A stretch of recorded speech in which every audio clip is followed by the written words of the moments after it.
से फिर जयपुर, जयपुर से घूम करके आएंगे दिल्ली, दिल्ली से फिर वो वाराणसी, वाराणसी से फिर हैं फिर बिहार, पटना, पटना होकर के फिर आते हैं।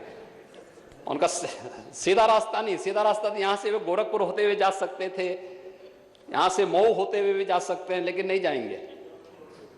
पता नहीं बीच में अयोध्या जाने में डर लगता होगा।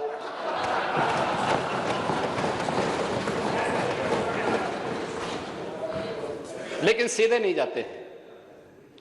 तो स्वाभाविक रूप से जब सीधे चलेंगे नहीं तो सीधे बोलने में भी थोड़ा संकोच करते हैं।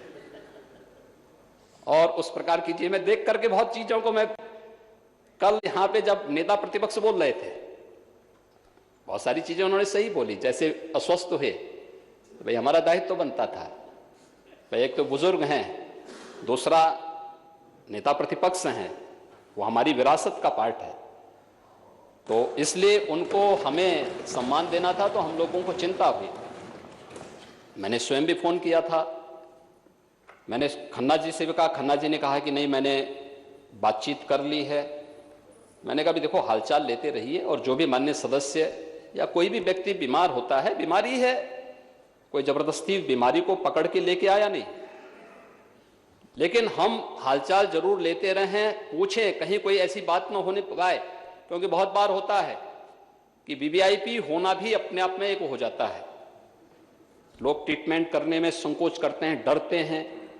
तो हमने कहा बराबर एक संवाद होना चाहिए, एक तय करो कि भाई क्या उन्होंने उसके लिए ट्रीटमेंट का भी प्रोटोकॉल अपनाया है, सब चीज़ों को देख करके। और उन्होंने इस चीज़ को यहाँ पे व्यक्त भी किया कि हाँ उनका उपचार हुआ। उसके बाद, क्योंकि हमारे लिए चिंता का विषय था, सामान्यतः कोविड का पेशेंट 12 दिन 14 दिन के अंदर वापस आ जा रहा था, और उनको उम्र के नाते 42 दिन लगे।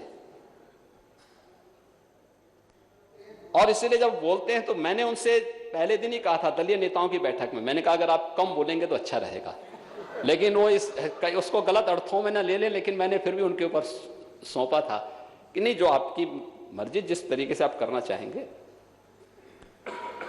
क्योंकि हम बोलते हैं तो उससे ऊर्जा तो निकलती ही है, व्यक्ति की ऊर्जा एग्जॉस्ट होती है।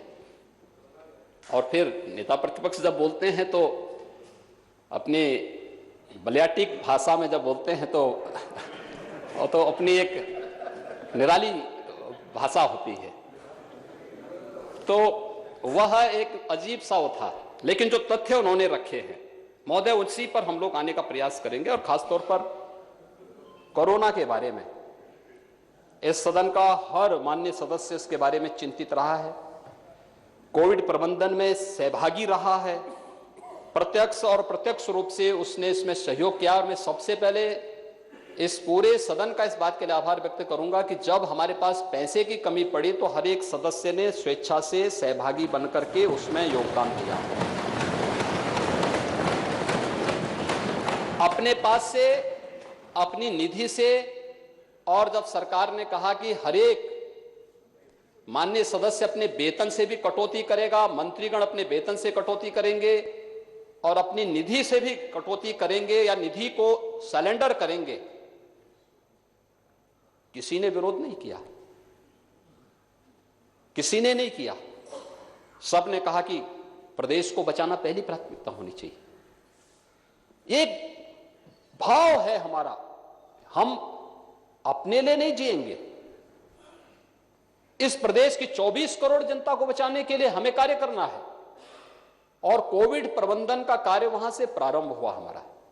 आपने देखा होगा किसी चीज की कमी नहीं होने दी हम लोगों ने, किसी चीज की।